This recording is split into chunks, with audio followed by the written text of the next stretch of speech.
Izrael chystá odpověď na úterní útok íránských raket na své území. Současně hlásí pokračující boje proti militantnímu šítskému hnutí Hizballáh v okolí Bejrutu i pokračující omezenou pozemní operaci na jihu Libanonu. Do jakých rozměrů se může konflikt na Blízkém východě rozrůst? Hrozí, že se do něj opakovaně a otevřeně zapojí Irán. Dobrý poslech přeje Šárka Feniková. Interview Plus.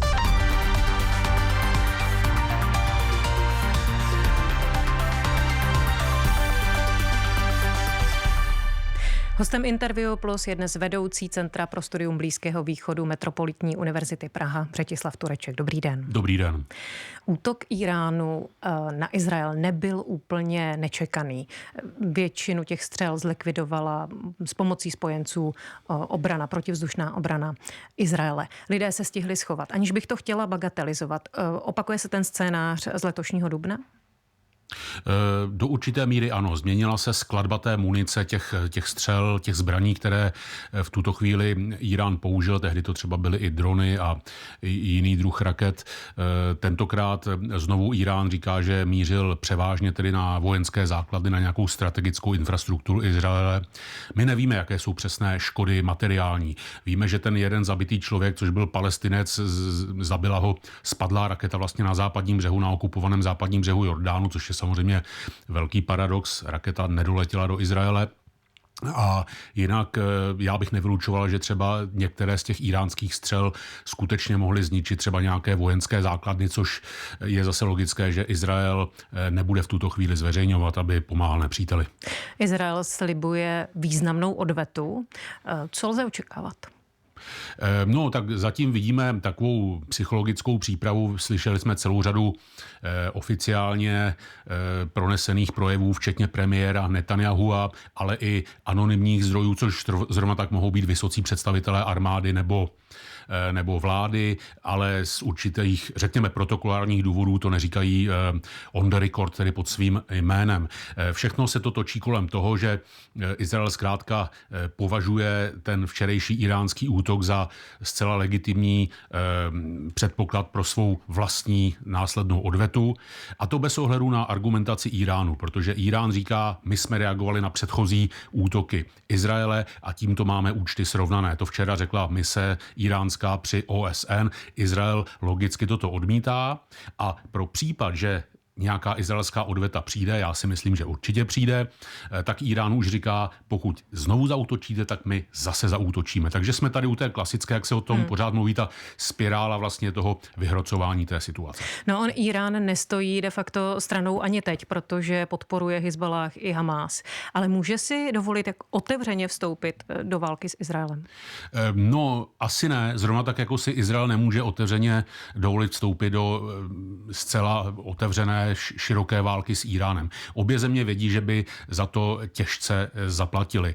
A proto vlastně i Izraelci teď kalibrují, jakým způsobem zareagovat, konzultují to se Spojenými státy, jakou by to mohlo mít podobu, protože i zájmem Američanů je, aby se to přeci jenom nevymklo kontrole. A je to zájem určitě i velké části izraelského vedení a je to určitě zájem i velké části iránského vedení. To znamená zaútočit, abychom si udrželi tvář a abychom v dalším kole na to nedoplatili více, než jsme schopni absorbovat. Izrael také tento týden zahájil omezenou pozemní operaci proti šítskému hnutí Hizballáh na jihu Libanonu. Co bylo tím hlavním důvodem? Tím důvodem je, že vlastně už od loňského podzimu Hizballáh ostřeluje nejen izraelské území, ale i okupované území Izraelem, zejména tedy Golanské výšiny. Začalo to jako gesto, řekněme, nějaké solidarity s Palestinci. Bylo to poté, že co loni 7. října Hamás podnikl masakr Izraelců, stovky jich odvlekl do Gazy, tak následně vlastně Hizballáh se do té války také tímto způsobem připojil.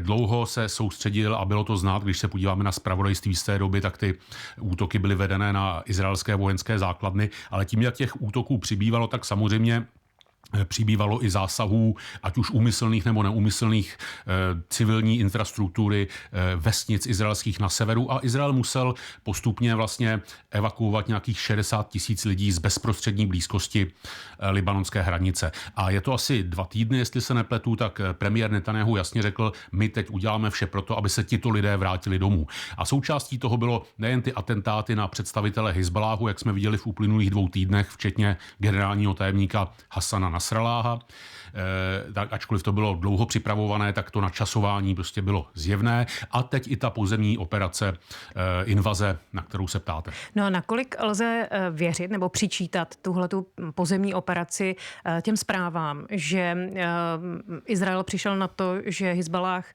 plánoval podobný útok, jako se odehrál loni v říjnu? Abych řekl pravdu, já jsem v tomhletom trochu skeptický. Jestliže loni v říjnu Hizballáh něco takového plánoval, tak nechápu, proč si to Izrael rok nechával pro sebe. Spíš... Já jsem to tady pochopila tak, že to chtěl opakovat teď. Izraelci říkali, že v tichosti těmto plánům nějakým způsobem předešli. Opravdu, určitě, jestli je to pravda, tak já doufám, že Izrael přijde s nějakými jasnými důkazy. Na druhou stranu si myslím, že i média by měla být opatrná, prostě není to jenom válka fyzických zbraní, ale i válka propagandy, kterou vedou obě strany, vede ji i Izrael. A jestliže dneska Izrael má velmi dobré důvody k vedení té pozemní invaze, ale přesto čelí nějaké skepsy, zejména vzhledem k tomu třeba, jak probíhá jeho válka v Gaze, poměrně krvavá, tak se snaží přesvědčit nejen domácí veřejnost, což není takový problém, ale hlavně tu zahraniční. Takže jestliže dneska Izrael říká, uprostřed této situace oni chtěli na severu nás také masakrovat, tak jako loni v říjnu, tak to může být také součástí prostě této, řekněme, války o veřejné mínění. Tu operaci zjevně za důležitou považuje i ministr obrany Yoav Gallant, který jinak se třeba v souvislosti s operací v pásmu Gazy s premiérem Netanjahuem úplně neshodne.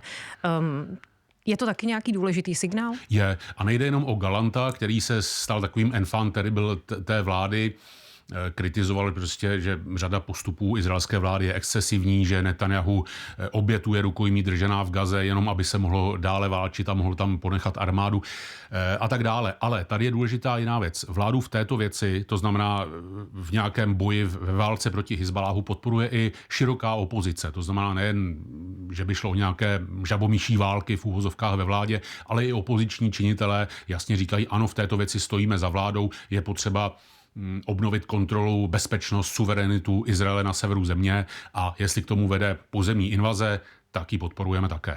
A co společnost? Protože třeba proti válce v Gaze se v posledních týdnech docela masivně v Izraeli protestovalo.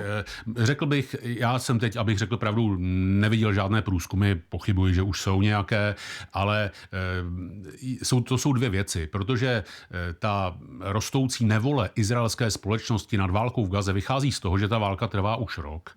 Za rok Izrael nedosáhl ani jedno ze svých 2 cílů. To znamená, nespacifikoval Hamas, ani nedostal zpátky zajatce a rukojmí z Gazy.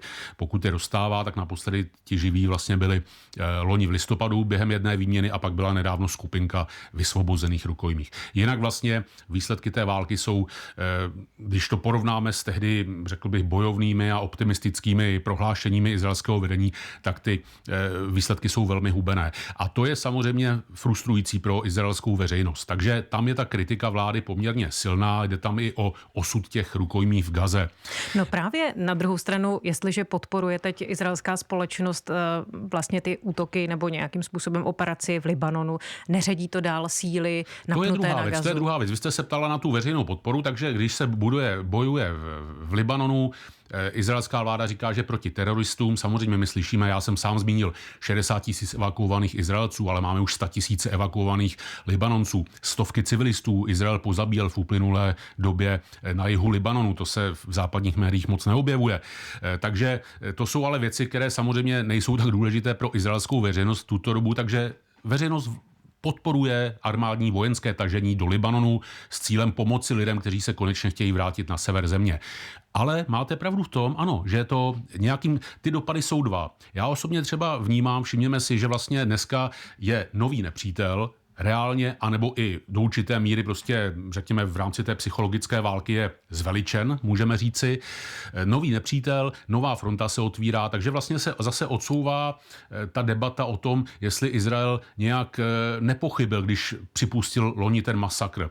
Říkalo se, až skončí válka v Gaze, přijde zúčtování z politiky, z generály, kteří toto umožnili. A najednou tu máme novou válku, takže se zase odsouvá to zúčtování, nějaké třeba ty úvahy o nějakých vyšetřovacích komisích a pomáhá to do určité míry premiéru Netanjahuovi. Já jsem velice opatrný, já bych neříkal, že je to jeho cíl, že záměrně tuto válku vyprovokoval s Hizbaláhem, aby si politicky pomohl. Já vím, že to někdo říká. Já to neříkám, ale říkám, že mu to pomáhá.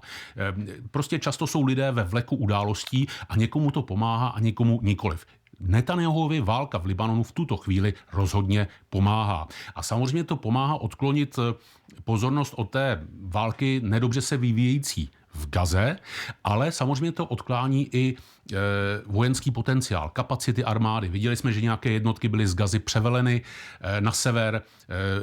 Ekonomika Izraele je tím také postižená. Vidíme, že nějaký ten rating mezinárodních agentur se neustále snižuje, protože Izrael už je rok ve válce a to stojí obrovské peníze. Říká host Interview Plus, kterým je odborník na Blízký východ Břetislav Tureček. Posloucháte Interview Plus. Rozhovor s lidmi, kteří mají co říct. Najdete ho také na webu plus.rozhlas.cz, aplikaci Můj rozhlas, podcastových aplikacích a video na našem profilu na YouTube.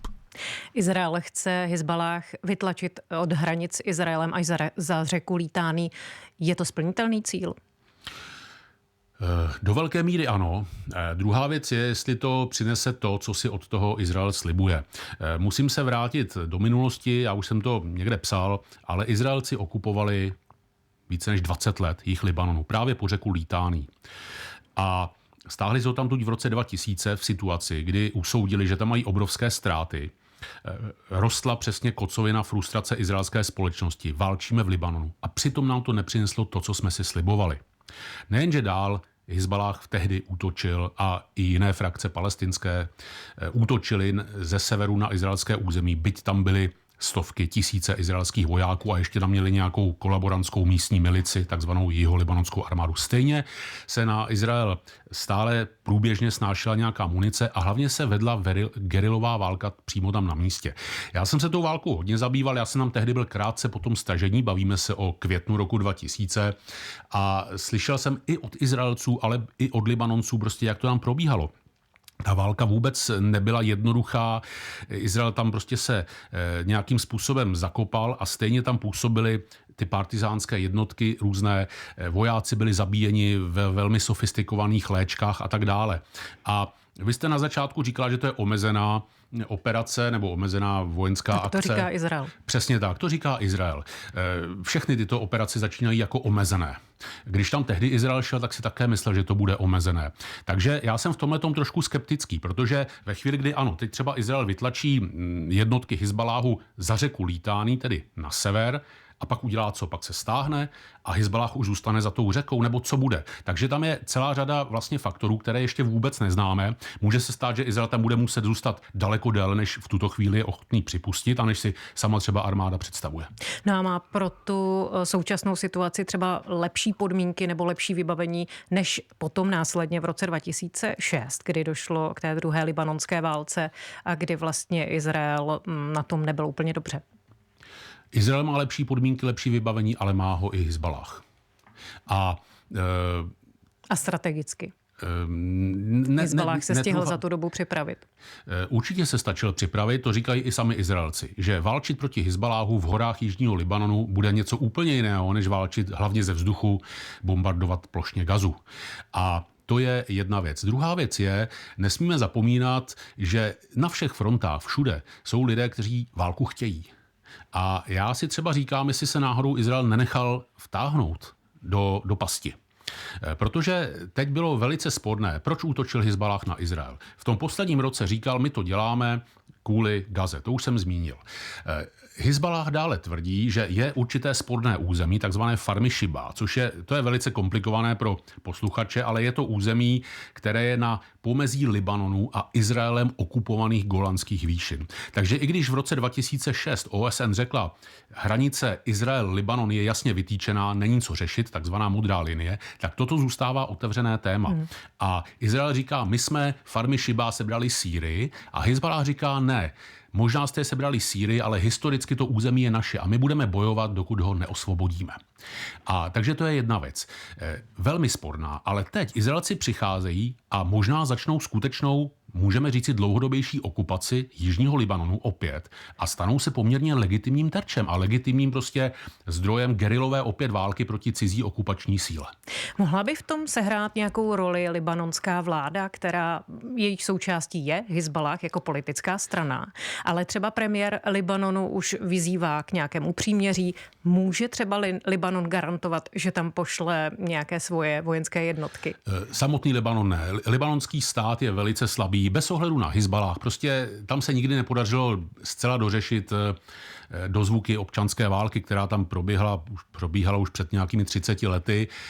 Ta země je velice fragmentovaná, paralizovaná, země nemá stále prezidenta, takže není možné ustavit novou vládu, takže vládne pořád vláda v demisi a tak dále. Takže ano, libanonská vláda může něco formálně dělat, může se hlásit, že k obnově suverenity na svém území, ale ty klíčové věci musí dělat, myslím si, západní vlivné země, které mohou mít nějaký vliv, zejména Francie, která má historické vazby k Libanonu, Spojené státy, OSN může znovu dodat nějakým způsobem silnější mandát třeba mírovým jednotkám OSN, které jsou na jihu Libanonu. No a jste optimistický, že to všechno pomůže, protože ty rezoluce se podepisují, mluví se o tom právě v OSN i v souvislosti s Gazou a zatím jsme spíš svědky eskalace. Ptáte se mě na můj pocit. Ono často nějaká velká krize může být katalyzátorem nějakého výrazného zlepšení. Prostě ono, když je nějaká krize, nějaká opotřebovávací válka, kterou jsme viděli v uplynulých letech mezi Hizballáhem a Izraelem, jestli je plíživá, takže se to ani nedostane do novin, tak vlastně to nikoho nezajímá, nikdo o tom ani neví pořádně. A když pak přijde něco velkého, tak vlastně světovou společnost to může upoutat. Připomenu, válka v Gaze, která začala masakrem provedeným Hamásem, tak najednou přitáhla světovou pozornost k otázce dvoustátního řešení. Nemá tedy konečně vzniknout ta Palestina, když to neustále to uspořádání, které tam Izrael udržuje, to znamená Izraelci, Židé vládnou od řeky k moři, palestinští extremisté říkají totéž. Nebylo by potřeba konečně toto rozseknout. Takže ono to může být určitým, jak říkám, katalyzátorem, který může světové společenství přinutit něco s tím konečně dělat. Vraťme se k Libanonu. Vy jste to i sám zmínil, těch vystěhovaných nejenom od hranic s Izraelem nebo na izraelské straně, ale i na té libanonské straně je spousta. Pokud si vzpomínám dobře, tak myslím právě premiér říkal, že až 1 milion osob je vnitřně vysídlených ve státě, který má 5,5 milionu. A jsou tam 100 000 syrských uprchlíků. Ano, a ti se vrací do Sýrie. Tak je to tak beznadějná ta situace, když už se vrací do Sýrie? No, je to paradox, ano, my furt máme Sýrii jako válčící zemi, ale tam už je v podstatě klid, syrský režim Bašara Asada se u moci udržel, takže najednou skutečně pro syrské uprchlíky, kteří mimochodem v uplynulých letech byli často, jak to říct kulantně, velmi nevítaní, velkou částí libanonské veřejnosti, prostě Libanonci už je brali jako velkou přítěž. Jak říkám, ta země je na tom velmi ekonomicky i politicky špatně a byli tam ti Syřané. Jestli se teď budou vracet, umím si představit řadu Libanonců, kteří z toho budou mít radost. A vy narážíte na ten paradox, že najednou prostě Sýrie, kterou pořád máme v hlavě jako válečnou zemi, může být bezpečnější než Libanon. A vy ji považujete za bezpečnou zemi v současné době? Ono záleží, jestli někdo je v Libanonu a je to bývalý povstalec, který bojoval proti syrskému režimu nebo se dokonce podílel na nějakých zvěrstvech proti civilistům, tak ten se asi nemůže v tuto chvíli vrátit na syrská území ovládaná vládním režimem, ale jinak pro velkou část civilistů to možné je. Věříte v urovnání té situace diplomatickou cestou? věřím a upřímně řečeno i doufám. Je to věc, na kterou budou tlačit určitě řada zahraničních aktérů. Doufám, že i ti, řekněme, kteří mají skutečnou váhu, tedy zejména Spojené státy. Ono to pak všechno souvisí se vším. Ve Spojených státech vidíme, za chvíli budeme mít volby a i pro Joe Bidena by bylo dobré mít nějaký zásek, že pomohl konečně na Blízkém východě také něco uklidnit. České ministerstvo zahraničí oznámilo, že Česko zablokovalo společné prohlášení Evropské unie vyzývající k okamžitému příměří mezi Izraelem a Hizbaláhem, protože prohlášení příliš omezovalo možnost Izraele na sebeobranu proti Hizbaláhu a zároveň Česko požadovalo stažení Hizbaláhu z izraelských hranic a chtělo, aby právě tohle bylo explicitně řečeno v tom vyjádření. Je český diplomatický postoj přínosem k řešení situace? No, ono i ta rezoluce, ať by zněla jakkoliv, tak ano, Evropská unie by něco řekla, ale stejně dopad toho prohlášení by nebyl velký. Prostě EU by něco řekla. Mě tady zaráží jiná věc, jo, že Česká republika často kritizuje Maďarsko, když třeba v rámci EU něco blokuje, nějakou iniciativu na pomoc Ukrajině, tak říkáme, že Maďaři jsou páriové Evropské unie a najednou jsme v té pozici my jsme to zablokovali jako jediní a bereme se teď za maják jakési morálky a všichni ostatní jsou padouši, protože nechápou dostatečně zájmy Izraele. No a není důležité, aby tam právě tyhle věci, které zmiňovalo ministerstvo zahraničí, zazněly? Možná ano, ale ono pak jde často o kompromis. Jo? Česká republika vždycky stojí za Izraelem. Česká republika si zdůvodní, proč bude blokovat stanovisko EU zavádějící sankce proti extremistickým židovským osadníkům. Také k tomu česká diplomacie hledala skvělé důvody, proč je to dobré ty osadníky nějak šanovat, proč blokovat uznávání palestinské státnosti, když zároveň říkáme, že chceme, aby palestinský stát vznikl. Takže zrovna stanoviska České republiky bohužel se podle mě dostávají do jakéhosi obskurního extrému, ale jak říkám, ani kdyby Evropská unie schválila to, co chtěla, nebo to, co chce Česká republika, tak by to stejně nemělo žádný větší vliv na realitu v poli. Břetislav Tureček, vedoucí Centra pro studium Blízkého východu Metropolitní univerzity Praha, je hostem Interview Plus. Spojené státy americké vyjadřují Izraeli podporu, svému spojenci pomohli právě i s likvidací těch iránských střel. Co se stane, pokud po listopadových volbách v Bílém domě zasedne Donald Trump? Izrael na to bude ještě lépe. Izrael už nebude muset poslouchat tolik kritiky z Bílého domu, jako poslouchal třeba kvůli utrpení palestinských civilistů v Gaze. Bude mít určitě volnější ruce, protože já připomenu, Donald Trump na té mezinárodně politické scéně udělal pro Izrael tolik jako žádný jiný americký prezident. Donald Trump přesunul ambasádu do Jeruzaléma, uznal Jeruzalém za hlavní město Izraele, uznal ilegální izraelskou okupaci Golanských výšin a tak dále. Když se dostal k moci Joe Biden, který tyto kroky kritizoval, tak už prostě nebyl v pozici a jasně Američané i za demokrata Bidena říkali, ano, to už se stalo, nám se to nelíbí, ale nebudeme to teďka vracet zpátky. To by prostě zase neprošlo kvůli tomu vlivu té silné izraelské lobby v americké politice. Takže to zůstalo. A je dost možné, že Donald Trump by teď ty hranice posouval dál, byť zase lidé, kteří to sledují, tak dobře vědí, že před pár lety došlo k velmi tvrdé roztržce mezi Netanyahuem a Donaldem Trumpem. Ale bylo to v době, kdy Donald Trump nebyl v Bílém domě, takže to nemělo ten diplomatický přesah, řekněme. Spojené státy nejsou jedinými spojenci Izraele. Víme, jak se v té konkrétní situaci, která teď nastala, angažovaly Británie a Francie? Ptáme se na Irán a no tak kritizovali, pokud vím, i Británie, Francie to snad byla určitě, kritizovali ten iránský útok na No oni Izrael. Naznačovali, že se do toho nějak zapojili, že pomohli Izraeli s vlastně tím útokem odrazit ten útok. Ano, eliminace toho útoku. Je to možné, nevylučoval bych to do jaké míry, nevylučoval bych to. Ale ono zase, tam je řada nuancí, protože bavíme se o zemích, které zase zároveň vyzývají třeba k tomu příměří. Jo? Takže oni, ano, pomohou Izraeli, ale zároveň jsou k Izraeli kritické, na rozdíl od České republiky, jak jsme se o tom bavili před chvílí. A takových nuancí je tam celá řada. Mě třeba zaujalo minulý týden, víme, že Jordánsko má mírovou smlouvu s Izraelem. Saudská Arábie uvažuje a chtěla by, stejně jako Izrael, dosáhnout také mírového uspořádání vztahů. Ale zároveň minulý týden v OSN třeba jordánský ministr zahraničí byl velmi kritický. On reagoval na Benjamina Netanjahu a Netanjahu říkal, my čelíme nepřátelům ze všech stran, musíme válčit, musíme bojovat a budeme bojovat. A jordánský ministr říká, ano, vy máte všude nepřátelé, tak já vám něco říkám. Já vám tady za arabské a muslimské země mohu garantovat, že toto nepřátelství zmizí, ale musíte umožnit vznik palestinského státu. Vy, Izraelci, chcete svoji bezpečnost, aniž byste museli cokoliv obětovat ze svých vlastních zájmů. A podobně se potom vyjádřil i saúdsko-arabský ministr zahraničí. Takže vidíme, že jsou to země, Jordánsko sestřelovalo také v dubnu ty rakety letící na Izrael, ale zároveň také něco chtějí. Není to prostě en bloc, 100% podpora Izraele, ale nic ani nebudeme od Izraele chtít. A teď se arabské státy vyjádřily nějak k tomu poslednímu útoku Iránu? Nezaznamenal jsem, abych řekl pravdu, nezaznamenal jsem něco velkého. Já si myslím, že to všichni tak nějak sledují.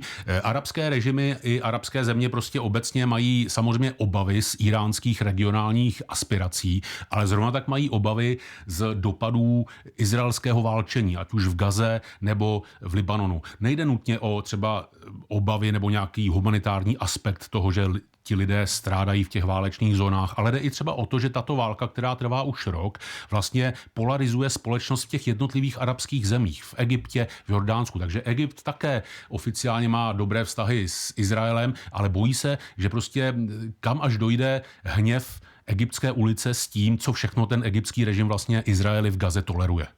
Dá se odhadnout v této situaci teď, do jakých rozměrů se může ten konflikt na Blízkém východě rozrůst? Nedá, dá se jenom spekulovat, jaké to všechno může mít varianty. Může prostě dojít k tomu, že opravdu zabere diplomacie, že prostě se najde řešení. Myslím si, že co je důležité, má-li se najít řešení a najde-li se řešení, tak to bude muset vypadat tak, že zvítězil Izrael, ale že zvítězil i Irán. Každý to bude muset vydávat za své vítězství a tomu ti zprostředkovatelé budou muset umožnit. Nemůže se dosáhnout míru, aby jedna ze stran byla ponížená tou druhou a aby vyšla z toho jako spráskaný pes. Říká host Interview Plus, kterým dnes byl vedoucí Centra pro studium Blízkého východu Metropolitní univerzity Praha Břetislav Tureček. Děkuji za rozhovor. Díky za pozvání. A za pozornost děkuje také Šárka Feniková.